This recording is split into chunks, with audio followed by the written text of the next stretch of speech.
하지만은 지난 물건만 할 게 아니라 오늘 조금 살짝 봤더니 노량진동에 이런 물건이 12월 20일 날 2,900만 원짜리가 나와 있습니다.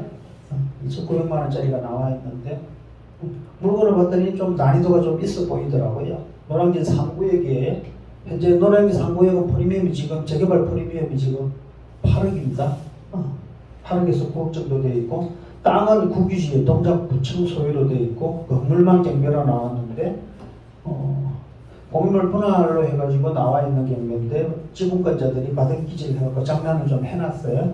그리고 경매가 2번 연속 지금 중복 경매가 들어있는 상태고 입주권은 어떻게 될지 판단해야 되고 이게 완전히 그냥 이 뭐라 그러죠 복합 표준 전과식의 이게 공부를 해야 되는 물건입니다.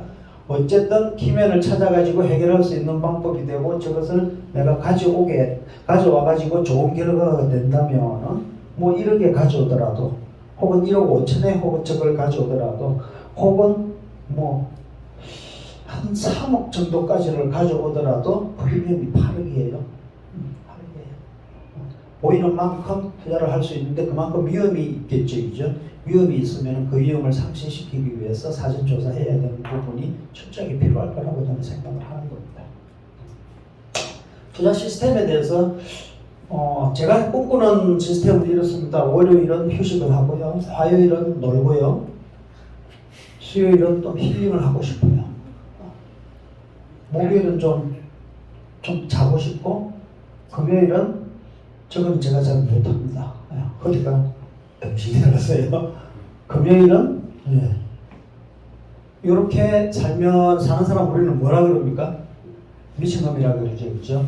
그럼 손은 누가 잡아야 돼? 손은 누가 볼걸 돌봐야 되죠? 잠자는 동안에도 돈이 들어오는 이런 시스템을 만들면서 생활을 좀 편하게 할 수 있으면 좋지 않을까 이런 생각을 하는데 저는 사실 큰 돈은 벌지 못했지만은 지금은 제 나이를 보면은 아까 첫 페이지가 내년이 개묘년이죠. 그죠? 개묘년이거든요. 내년이 저의 해입니다. 그럼 얼마가 지났다는 겁니까? 60갑자가 이제 한번 돌아오지 않습니까? 그죠? 돌아오는데 큰 돈은 못 벌었지만은 더 이상 이제 돈 벌기 위해서 아둥바둥거리는 것도 이제는 시간이 너무 아깝다는 생각이 들어요. 시간이 더 아깝다는 생각이 들어서 저는 여기 계시는 분들하고 많은 부분을 같이 공유하는 시간조차도 저는 이거를 희생이라고 생각하지 않고 그냥 배려이고 같이 나름대로 성장하는 소중한 시간이라고 그냥 생각을 하고 아낌없이 주고 싶거든요. 그래서 요즘같이 이렇게 좀 경기가 좀 안 좋다고 생각이 들 때는 좀 독특한 투자 방식하고 좀 병합을 해야 되는 것도 필요하다 생각이 듭니다. 그래서 투자와 링크 가능한 금융 투자 시스템도 나름대로 좀 구축을 해놓을 필요가 있다고 보고요. 대부금융투자법인도 나름대로 여건이 된다면은 조성을 해보면은 좋겠는데 그렇게 투자를 하게 되면은 이렇게 이제 앞에서 매수하고 뒤에서 작업해놓고 하는 좀 그렇게 더 좀 안전하게 좀 할 수 있는 경기 하락기에도 그렇게 할 수 있다고 보거든요. 여기 있는 이제 골드맵 MPL 대부 주식회사가 이렇게 농협에서 건전한 건을 매수해가지고 저렇게 매수 양서를 내가지고 매수해서 수익을 실현한 건인데 골드맵 MPL 대부회사는 사실상은 제가 대표로 있지만은 1, 2기 스터디 멤버들이 출자해가지고 이렇게 만든 회사예요. 만든 회사인데 요 당시에 좀 열심히 한참 활동을 하는 기간 동안에 제 아시는 분 아시겠지만 제 개인적으로 집안에 큰 회사가 있어가지고 이거를 더 이상 오래 지속을 못하고 이거를 접었거든요. 회사를 접었는데 아쉬움은 항상 남습니다. 항상 남습니다. 저 법인이 한 4억짜리 법인을 금융대부법인을 만들어가지고 NPL 매수하면서 앞으로 또 낙찰받고 이렇게 이런 방식으로 안전하게 투자를 하고 그랬거든요. 이게 이제 정상 또 NPL은 이제 부실 채권이지만은 GPL이라고 하는 것은 정상 채권입니다. 정상 채권을 이제 저렇게 돈을 대부를 해 주고요. 주면서 이제 1, 2금융권에서 대출을 잘 못 받는 분들이 요즘 워낙 많아요. 워낙 많은데 저렇게 대출을 해주는데도 이제 그래도 이자 원금을 이렇게 못 받게 되면은 이렇게 건재당권자가 이제 저런 채권을 이제 사오게 되는 거죠, 그죠? 채권을 사와가지고 이 채권을 사온 채권도 저희 멤버십 회원이었어요. 지금도 이제 지금 뭐 날아다닙니다. NPL 채권 투자하는 데 있어가지고 그리고 리더스 NPL에서 제가 이게 그랜드 MC 내부 있죠, 그죠? 요거를 사와가지고 이거를 사온 것을 제가 다시 채권으로 해가지고 저런 식으로 또 투자하는 또 다양한 방법들이 또 있습니다. 있는데 채권자로 있으면서 이제 제가 또 이제 경매 신청을 또 진행을 해가지고 실질적으로는 이제 경매 신청을 진행을 했는데 이렇게 이제 또 낙찰을 또 받죠. 낙찰을 또 받아가지고 지금은 어떻습니까? 예, 재건축이 평택의 주공간 아파트 재건축이 진행되고 그 처음에 대출할 때부터 건재당 대출할 때부터 마지막까지 가는 순간에 그 아파트가 가치가 변해가는 것까지 예측을 하면서 저거를 유입을 하는 단계까지 가는 식으로 하면은 수익 한 물건에서 수익을 이자 수익부터 해가지고 매매 차익 수익까지 끝까지 다 이렇게 극대화시킬 수 있는 저런 방법도 있다. 대부분리법인을 설립을 해가지고 매각을 한 사례인데요. 이거는 제가 아주 가까운 분인데 이분도 대부분 운용을 법인 운용을 잘 해가지고요. 이제는 회사를 매각했습니다.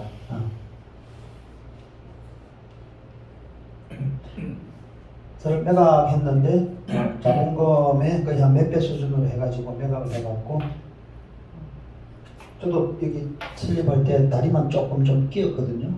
끼었는데 넘기자 그러더라고요. 넘기자 그랬는데 다 마무리를 다 하고 마무리한 지가 한 2달 된 것 같습니다. 2달 되고 이제 내 평생에 이제 다시 대구할 일은 없으려나 이런 아쉬움을 가지고 있는데 뭐 하면 또 하는 거죠. 뭐 제 이름으로 또 하지 않더라도 또 여러분들께서 또 신뢰가 있으시니까 여러분들께서 뭉쳐서 서로 잘 할 수 있는 방법도 있지 않을까 이런 생각이 들고요.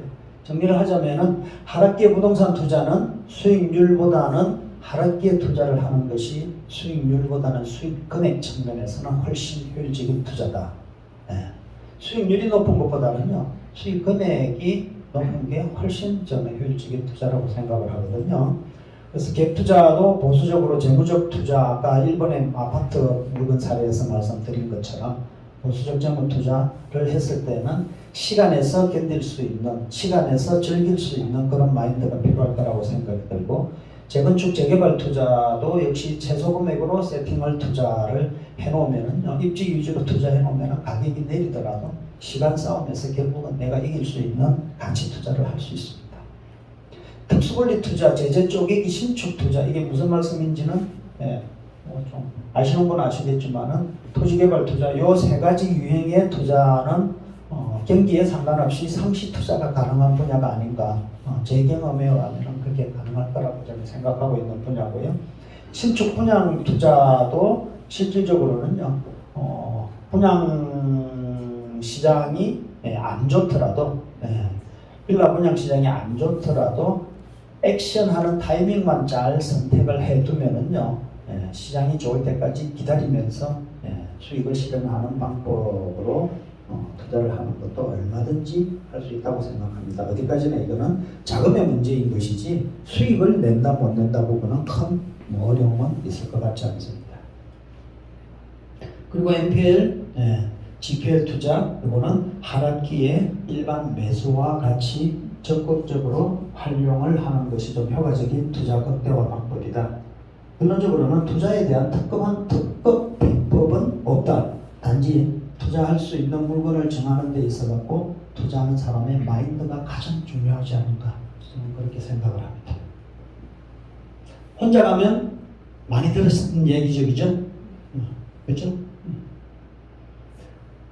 요거 어디 많이 보셨죠? 우리 저기 블로그에 이걸 누가 써놓으셨더라고요. 이게 맞는 걸까 모르겠는데 여러분들의 마음인지 모르겠는데 저도 똑같습니다.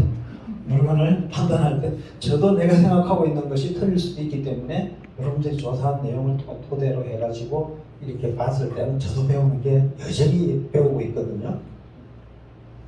빨리 가면서 멀리 가는 방법은 없을까요? 빨리 가면서 멀리 가는 방법은요? 있네요. 이 거인의 어깨라는 말을 썼는데 제가 2006년도에 부동산 중개하시는 분들을 대상으로 해갖고 한양대에서 강의를 한 1년간 했었거든요. 토지개발 강의를 했었는데 그때 그분들이 저보고 붙여준 닉네임이 있었는데 이번에 처음 사용을 하더라고요. 그때 제 닉네임이 작은 거인이라고 그랬어요. 그 중개업 사장님들이. 작기는 작잖아요. 근데 뭐 거인인지는 모르겠는데 거인 맞습니까? 네, 뻔해요. 여러분의 선택이 옳았다는 그런 입증을 하기 위해서 제가 정신이 혼미해지는 날까지 최선을 다하겠습니다. 고맙습니다.